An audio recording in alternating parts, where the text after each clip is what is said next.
already more than 1,000 float for them, more than 1,000 access. Welcome to a zerok 1 vs 1 on Gecko Remake. It's a very large map for a 1v1 with 2.5 metal extractors over here, a lot of reclaim on the field as well, and yeah, it's very large, so it's not surprising if we're going to see some like late game units earlier on compared to when we expect them.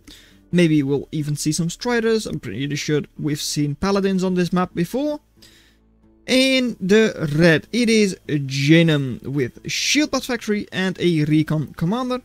Against, in the blue, it's Logix with the high skill ceiling jumpbots. In the blue.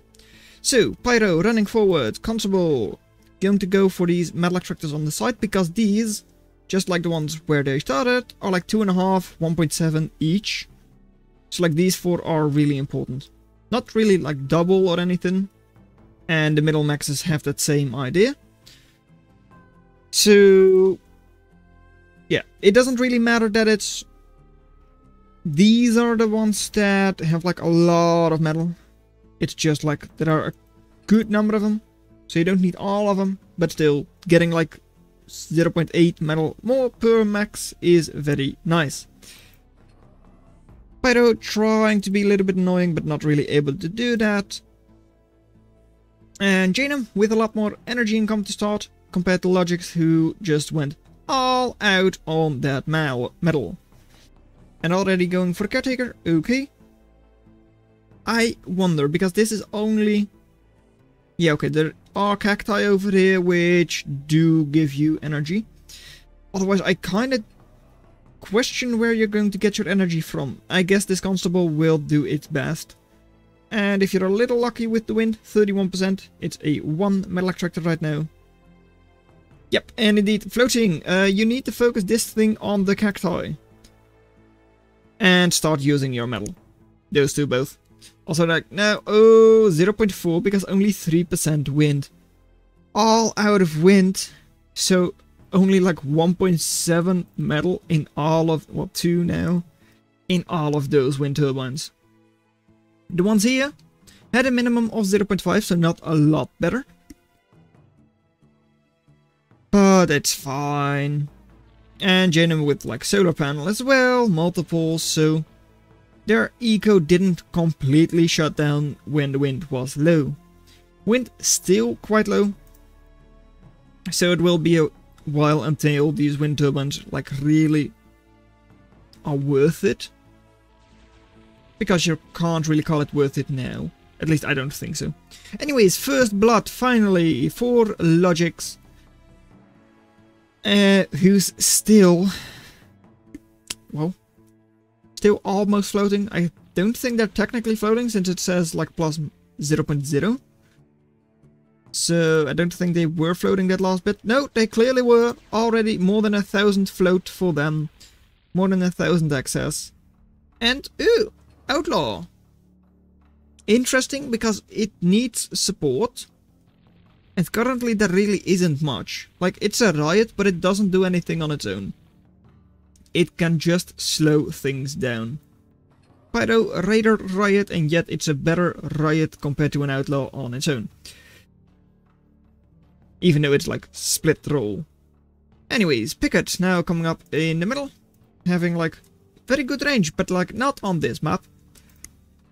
Geothermal already going from like 0 energy eco to like a lot because of like, well, wind turbines over here and also like that geothermal putting in work.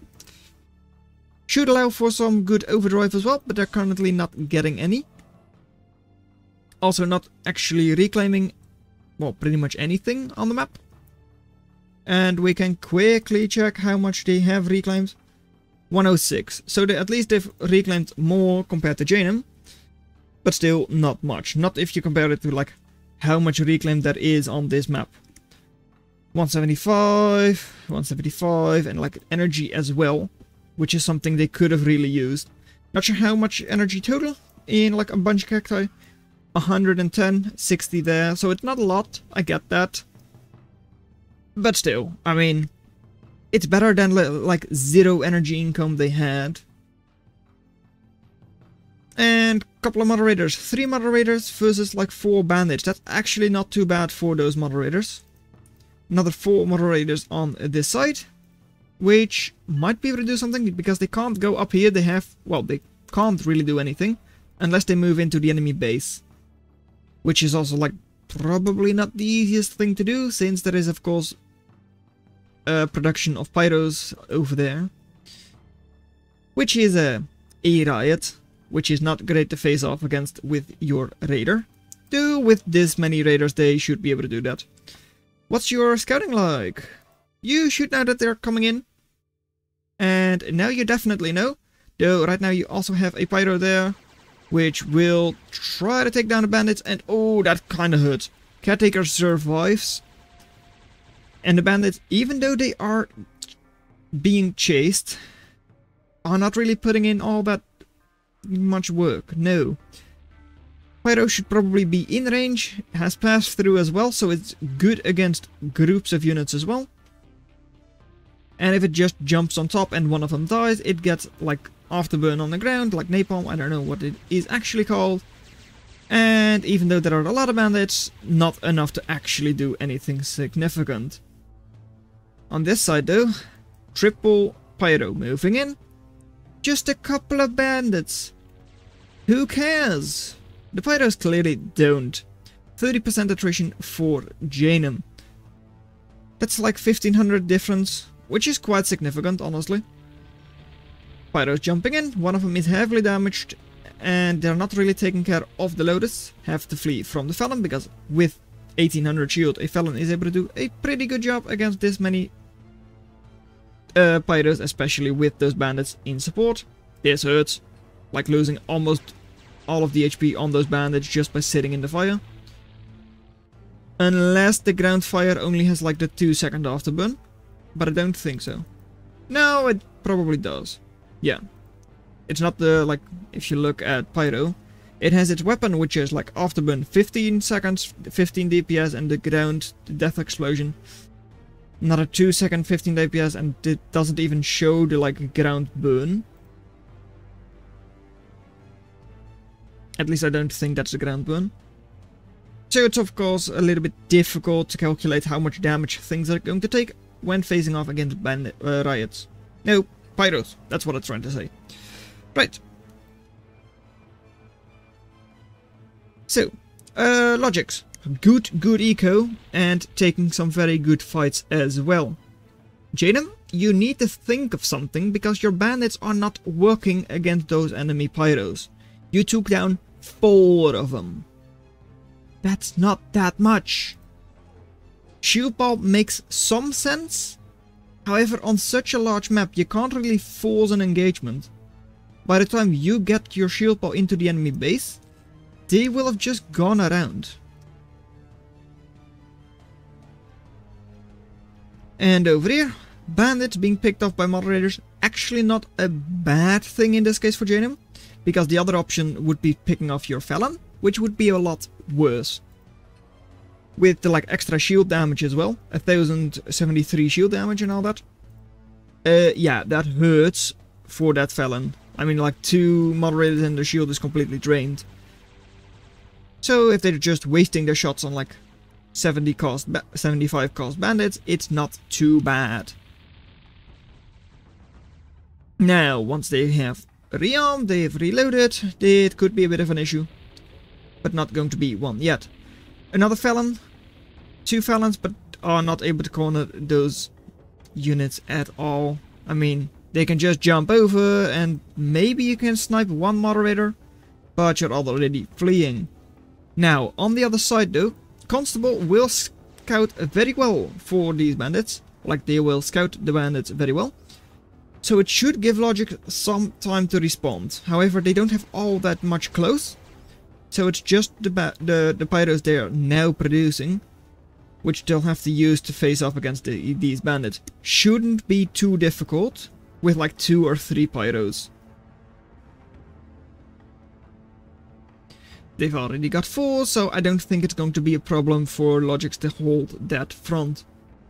It's a lot easier for jumpbots to just use a couple of units to cover the entire map. For shieldbots, that's just not doable. They like to clump up, so it's a little bit difficult to cover an entire map with them. Trying to like get an engagement going, like trying to go after the enemy base, it makes sense, but no.